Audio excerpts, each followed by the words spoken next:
जय माता दी, जय माँ कामाख्या। सभी धर्म प्रेमी बंधुओं को नवरात्रि की आज अष्टमी तिथि के दिन माँ भगवती जगत जननी की कृपा आपके ऊपर बनी रहे, हम ऐसी कामना करते हैं। माँ कामाख्या, माँ दुर्गा, महाकाली, महालक्ष्मी, महासरस्वती सभी की कृपा आपके ऊपर बनी रहे। आपको धन प्राप्त हो, ज्ञान प्राप्त हो, शक्ति प्राप्त हो।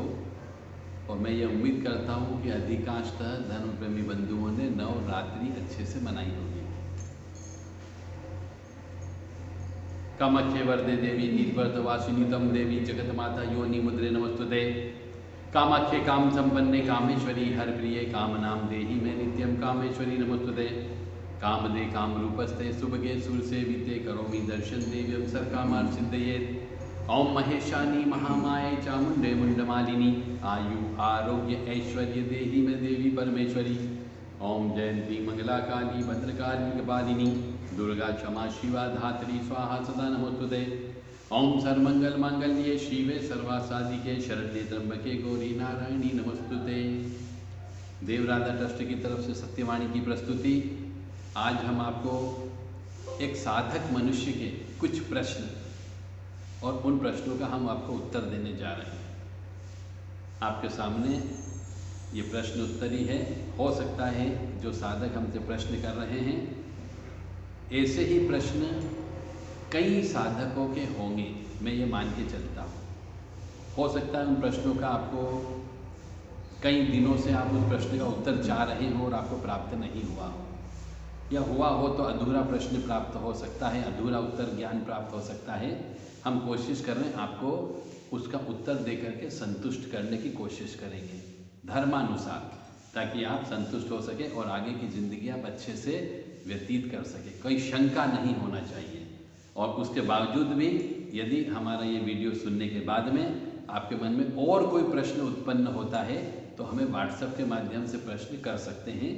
इसके लिए किसी प्रकार की कोई भी दान दक्षिणा की आवश्यकता नहीं है। हमारा सत्यवाणी चैनल आपके ज्ञान को, आपके ज्ञान प्राप्त करने की लालसा को पूर्णतः संतुष्ट करेगा, ऐसी हम कामना करते हैं। हाँ जी, प्रश्न आपका बोलिए। गुरुजी, हमारा यह प्रश्न है कि नवरात्रि में जो हम घर में पूजा करते हैं तो उसका पूर्ण फल कभी कभी प्राप्त नहीं होता, उसका क्या कारण होता है? साधक का प्रश्न ये है कि नवरात्रि में हम कुल देवी की पूजा करते हैं और कुल देवी की पूजा कई बार सफल नहीं होती है।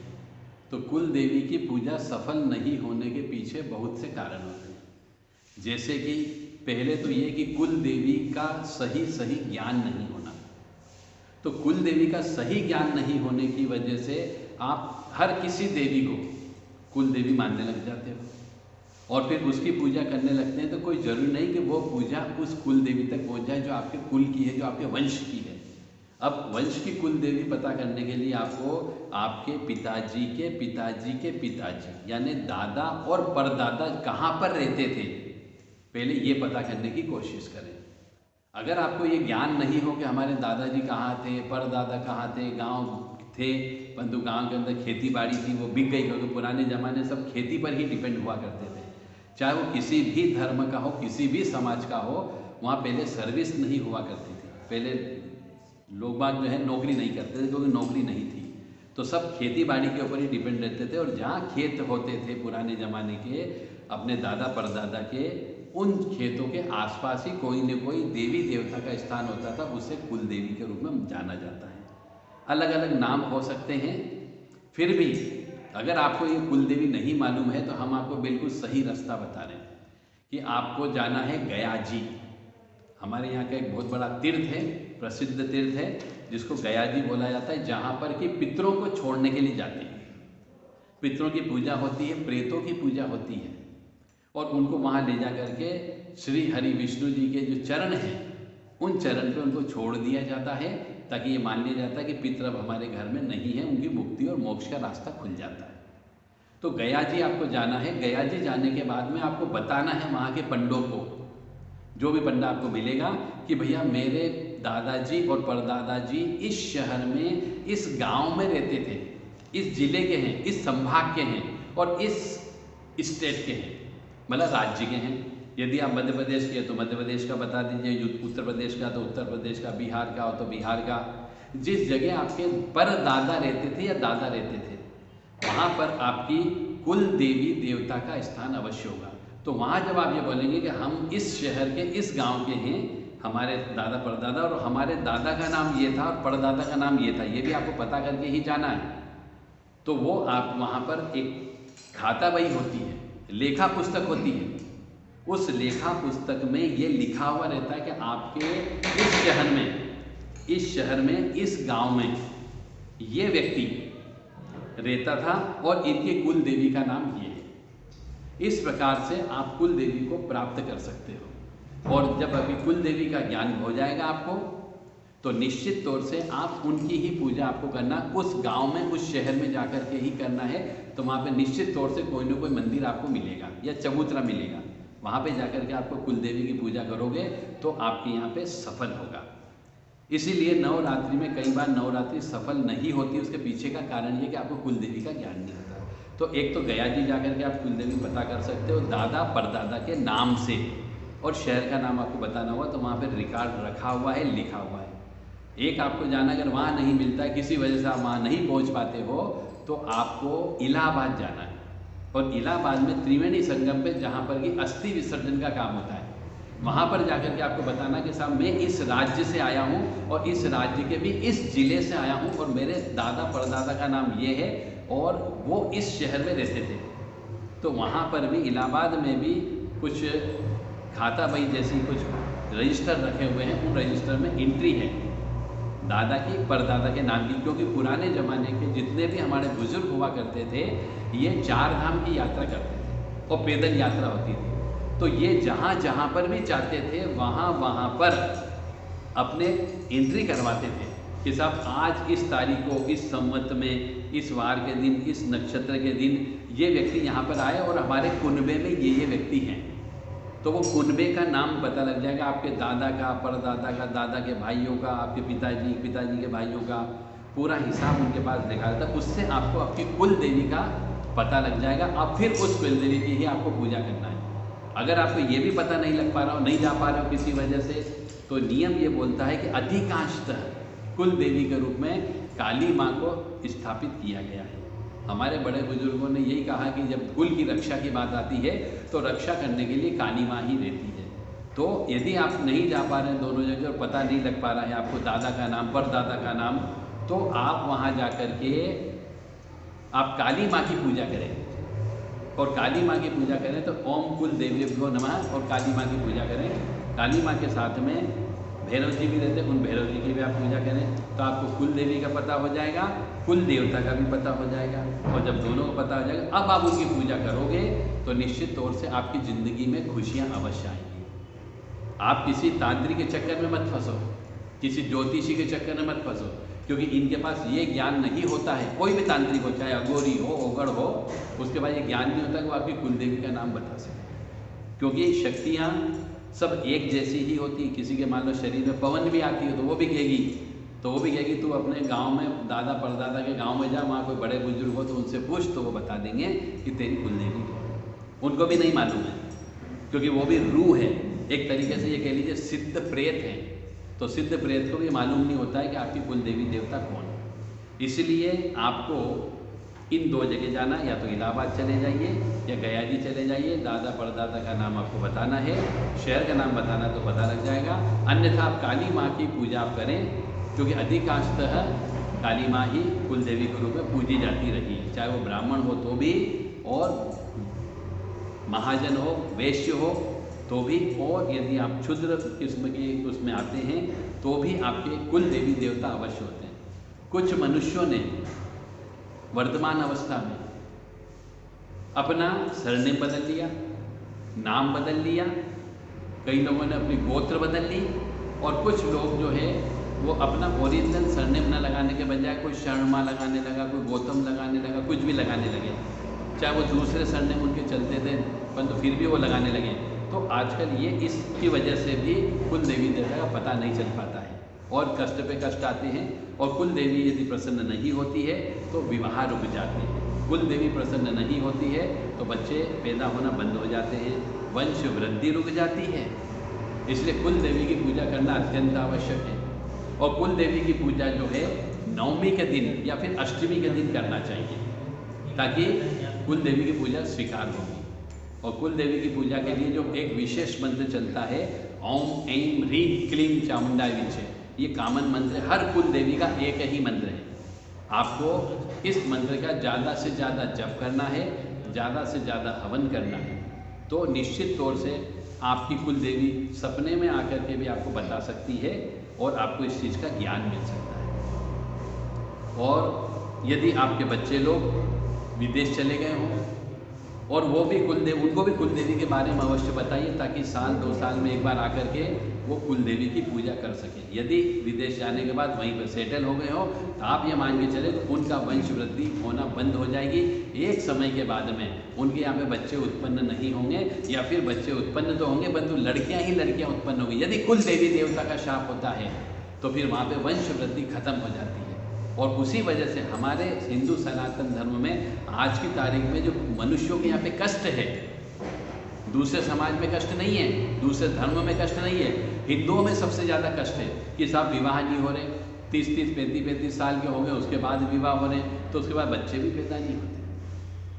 तो आप कुल देवी की पूजा अवश्य करें और नवाण मंत्र ज़्यादा से ज़्यादा जप करें, शुद्धता, स्वच्छता, पवित्रता का ध्यान रखें उनकी पूजा करते समय। और एक और चीज़ है कि कुल देवी इसलिए भी आपसे नाराज़ हो जाती है, पितृ देवता नाराज़ हो जाते हैं कि आपके घर में आजकल आधुनिक हो गए आप, और आधुनिक होने की वजह से आपने अपने परिवार को तोड़ लिया, यानी कि संयुक्त हिंदू परिवार आपने था वो काट दिया। आप अलग शहर में जाके रहने लगे सर्विस करने के चक्कर में, और कुल देवी देवता की पूजा के लिए नहीं आते। तो इस वजह से भी आपकी कुल देवी नाराज़ हो जाती है और आपके यहाँ पे कष्ट आने लगते हैं। कई बार बच्चे की मौत हो जाती है, जवान लड़के की मौत हो जाती है, और ये सब के पीछे का कारण सिर्फ कुल देवी देवता होते हैं। इसलिए आप उनको मना करके रखें। और यदि नहीं ज्ञान हो तो आपको ज्ञान करना है, किसी अच्छे व्यक्ति से मुलाकात करना है, अपने एरिया के कोई बड़े बुजुर्ग से मिलिए, वो आपको बताएगा कि आपकी कुल देवी कौन है। और आपकी गोत्र के हिसाब से कुल देवी होती है। तो आपकी जो गोत्र होती है, आजकल हम देखते हैं कई मनुष्यों से पूछते हैं पूजा करते समय कि साहब आपका नाम, तो उन्हें नाम बता देते हैं, पिताजी का नाम बता दिया, पर हम पूछते गोत्र तो कहते साहब गोत्र नहीं मालूम। और जब गोत्र नहीं मालूम है आपको तो आपकी कुल देवी भी आपको पता नहीं हो सकती, क्योंकि गोत्र के हिसाब से ही कुल देवी चलती है। इसलिए गोत्र का भी पता लगा के रखें। और यदि आप पूजा करा रहे हो तो आपने यदि गोत्र नहीं बोला तो आप ये मान के चले पूजा भटकती है ब्रह्मांड में, भगवान तक नहीं जाती है। क्योंकि जैसे कि आप एक लिफाफा डालते किसी को भी, या बैंक में जाके पैसा डालना है तो आप उस कागज़ के ऊपर लिखते हो, बाकायदा अपना नाम लिखते हो, उसमें खाता नंबर लिखते हो और उससे पैसे जमा करते हो, तब जाके आपके खाते में पैसे जमा होते हैं। इसी प्रकार से जब आप किसी को लेटर भेजते हो तो जब पोस्ट कार्ड भेजा जाता है, लिफाफा भेजा जाता है, तो उसमें भी उसका पूरा नाम, पता, phone number, mobile number, pin code number सब लिखते हैं, तब जाके आपको पता मिलता है, लेटर मिलता है। इसी प्रकार से जब पूजा भी करते हैं तो आपको अपने नाम जरूर लेना है, पिताजी का नाम लेना है, माताजी का नाम लेना है, और गोत्र अवश्य बोलिए, तब ही आपकी पूजा उस देवी देवता तक पहुँचती है और कृपा प्राप्त होगी, अन्यथा कृपा प्राप्त नहीं होगी। गुरुजी एक प्रश्न और है, जैसे नवरात्रे चल रहे होते हैं, थोड़ा ऊंचा बोलिए। नवरात्रे चल रहे होते हैं और जवारे घर में लगाए हुए होते हैं, तो ऐसी अवस्था में कोई एमसी पीरियड वाली कोई गेस्ट हमारे घर में आ जाती है, या हमारी खुद की कोई लेडीज़ बीमार हो जाती है एमसी पीरियड से, तो इस अवस्था में क्या पूजा का फल मिलता है या नहीं मिलता है? देखिए, ये अधिकांशतः कई घरों में ऐसा होता है कि नवरात्रि पे ज्वारे लगाए जाते हैं। ज्वारे का मतलब होता है जौ, नाट गेहूँ। पहली तो गलती यहाँ पे ये करते हैं कि कुछ मनुष्य ज्वारे के मतलब जो जौ आती है, जो बाजार में मिलती है, उस जौ को लगाना चाहिए, गेहूँ को नहीं लगाना चाहिए। कुछ मनुष्य आधे गेहूँ और आधे जौ मिला करके लगाते हैं, तो वो ठीक नहीं है। उसको ज्वारे का मतलब ही है कि जौ ही लगाना चाहिए, वो ही जब उगती है उसे ही ज्वारे बोला जाता है। अब जब ज्वारे लगा लिए जाते हैं तो वो वही नियम लागू होता है। ज्वारे का मतलब होता है हमारी देवी माँ हमारे यहाँ पे प्रकट हो रही है। यदि ज्वारे अच्छे आते हैं तो मान के चलिए देवी माँ की कृपा है, और यदि ज्वारे खराब आए अच्छे नहीं आए, आधे हो गए, आधे नहीं हो गए, फफूंद आ गई, चूहा काट के चला गया, तो आप ये मान के चलेगा आपके यहाँ देवी माँ नाराज हो रही है। आपको देवी माँ की पूजा करना ही करना, उनको प्रसन्न करना है। फिर यदि ज्वारे लगाने के बाद में यदि आपके घर में अपनी पत्नी भी हो सकती है, बेटी भी हो सकती है, बहू भी हो सकती है, या और कोई बाहर से आने वाला मेहमान वाली स्त्री भी हो सकती है, काम करने वाली बाई भी हो सकती है, यदि वो स्त्री पीरियड से हो जाए तो ऐसी अवस्था में जिस जगह ज्वारे लगाए जाते हैं उस जगह उसको बिल्कुल भी जाना नहीं चाहिए, उसकी परछाई भी नहीं पड़ना चाहिए। पहला नियम तो ये बोलता है। दूसरा नियम ये बोलता है कि घर के अंदर ऐसी कोई स्त्री यदि अशुद्ध हो जाती, मासिक धर्म से हो जाती है, रजस्वला से हो जाती है, जिसको MC पीरियड भी बोलते हैं, कुछ लोग छुट्टी पे भी बोलते हैं, कुछ लोग माहवारी भी बोलते हैं। ये शब्द मैं इसलिए इस्तेमाल कर रहा हूँ कि आपके यहाँ भी ये व्यवस्था हो सकती है, क्योंकि माता बहनें तो हर एक के घर में हैं। तो यदि वो इस ऐसी अस्वच्छ अवस्था में हो जाती है तो उस स्त्री से आपको टच बिल्कुल भी नहीं होना, उस साधक मनुष्य को जो नवरात्रि की पूजा कर रहा है। पूजा खंडित नहीं होती है, बस एक उस स्त्री से छुआछात नहीं होना चाहिए, कपड़े से भी और हाथ बाडी से भी टच भी नहीं होना चाहिए। और ऐसे समय में, नवरात्रि के समय पे जब ज्वारे लगाए जाते हैं और घर में यदि ऐसी अशुद्ध स्त्री हो जाती है तो ऐसी स्त्री को न तो सोफे पर बैठना चाहिए, न कुर्सी पर बैठना चाहिए, न सूती कपड़े पर बैठना चाहिए, उसको सिर्फ कंबल के आसन के ऊपर एक जगह चुपचाप बैठ जाना चाहिए नवरात्रि में विशेष तौर से, क्योंकि जहाँ पर ज्वारे लगाए जाते हैं वहाँ पर अदृश्य शक्तियों का आना जाना लगा रहता है। और रास्ते में यदि वो मासिक धर्म से युक्त स्त्री, जो अशुद्ध स्त्री है, यदि वो उस अदृश्य आत्मा से टकरा जाती है तो उसका मासिक धर्म की गड़बड़ी हो जाती है, उसको गैनिक प्रॉब्लम हो जाती है, उसको गुप्त रोग हो जाते हैं। और कई बार तो ऐसा भी होता है कि ऐसी लाइलाज बीमारी हो जाती है कि दवाई कराते आप थक जाओगे पर ठीक नहीं होती है। इसलिए नवरात्रि के अंदर मासिक धर्म से युक्त स्त्री को घर के बाहर तो कदम रखना ही नहीं चाहिए, क्योंकि नवरात्रि में बहुत सी शक्तियाँ, आसुरी प्रवृत्ति वाली भी और सात्विक प्रवृत्ति वाली भी, दोनों घूमती हैं। क्योंकि इस समय ऐसे ग्रह नक्षत्र होते हैं कि वो शक्तियाँ किसी न किसी व्यक्ति को ढूंढती है चोला संभालने के लिए, कि किसी न किसी के शरीर में प्रवेश करके वो अपने आप को देवी के रूप में पुजवाना चाहती है। इसलिए बाहर अशुद्ध अवस्था में तो स्त्री को जाना ही नहीं चाहिए, झांकी देखने भी नहीं जाना चाहिए और घर से बाहर कदम ही नहीं निकालना चाहिए। किचन में तो बिल्कुल भी नहीं जाना चाहिए, जहाँ पूजा हो रही है उस जगह बिल्कुल भी नहीं जाना चाहिए। जैसा कि मैंने बोला है कि आपको सिर्फ एक कंबल के आसन पर एक चुपचाप बैठे रहना है, खाना पीना भी नहीं बनना है, पानी भी नहीं भरना है, झाड़ू पोंछा भी नहीं लगाना है आपको। और ऐसा नहीं कि बहुत सी हमारे पास माता बहनें आती कि साहब हम तो एक दिन हमारा पीरियड रहता है, हम शुद्ध हो जाते हैं दूसरे दिन। तो ऐसा नहीं है। कानून ये बोलता है, धार्मिक कानून, कि यदि एक स्त्री मासिक धर्म से हुई, चाहे वो एक दिन के लिए हो चाहे वो 3 दिन के लिए हो, उसे 7 दिन तक पूजा करने का अधिकार नहीं है। यानी कन्या का भी भोजन होता है तो उसको भी खाना बना के खिलाने का अधिकार नहीं, क्योंकि कन्या के रूप में हम ये मान के चलते कि हमारी यहाँ माता रानी आ रही है, वो भोजन करेगी। इसलिए कन्या का भोजन भी नहीं बनाना चाहिए, ब्राह्मण का भोजन भी नहीं बनाना चाहिए, साधक व्यक्ति है उसका भी भोजन नहीं बनाना चाहिए। उसे चाहे वो 4 दिन बाद शुद्ध हो गई हो, 5 दिन बाद शुद्ध हो गई हो, तो भी उसे खाना नहीं बनाना है। विशेष तौर से साधक का, ब्राह्मण का और कन्याओं का, अन्यथा आपको दोष लगेगा। मासिक धर्म की अवस्था रहते हुए नवरात्रि के अंदर गाय को भी उसको रोटी नहीं देना है, अन्यथा पाप लगता है।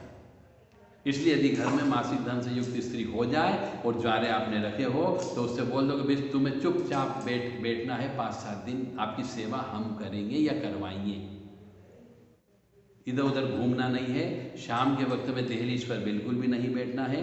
और मैं तो कहता हूँ ज़्यादा नवरात्रि में घर के अंदर भी नहीं घूमना है, क्योंकि आपने ज्वारे रखे हुए हैं, अन्यथा ज्वारे खराब होने का डर होगा ही होगा यदि कहीं पे भी छुआछात हो गई तो। और यदि आपके यहाँ कोई बाई आकर के बर्तन साफ करती है, झाड़ू पोछा लगाती है, कपड़े साफ करती है, यदि वो भी मासिक धर्म से हो जाए तो उसको भी पहले से बोल के रखो कि भैया आप यदि मासिक धर्म से हो जाओ तो हमारे घर पे मत आना, छुट्टी आपकी। क्यों कि यदि वो आएगी और उसने यदि अस्वच्छ अवस्था में आपके घर के अंदर झाड़ू पोछा कर दिया तो पानी से पूरे घर को वह शुद्ध कर देगी, और जो देवी देवता आ रहे हैं ज्वारे का दर्शन करने के लिए वो क्रुद्ध हो जाते हैं और उस साधक मनुष्य को शाप दे करके चले जाते हैं। और फिर कहते साहब हमने तो नवरात्रि मनाई थी, कन्या पूजन भी बहुत अच्छे से किया, पर उसके बावजूद जैसे नवरात्रि खत्म हुई हमारे यहाँ तो कष्ट पे कष्ट आना चालू हो गए, इनकी तबीयत खराब हो गई, मेरी तबीयत खराब हो गई, बच्चा बीमार पड़ गया, हॉस्पिटल में ले जाना पड़ा। तो हमने ऐसी क्या गलती कर दी जिसकी वजह से हमें तकलीफ हो रही है। इसलिए मासिक धर्म की अवस्था में बिल्कुल भी दूर रखें, छुआछात बिल्कुल भी न करें। माँ भगवती जगत जननी आद्य शक्ति भवानी आपको सुखी रखे, स्वस्थ रखे, प्रसन्न रखे और धार्मिक नियम का, कानून का पालन करने की, आपको सहन करने की शक्ति प्रदान करे। जय माता दी, जय माँ कामाख्या।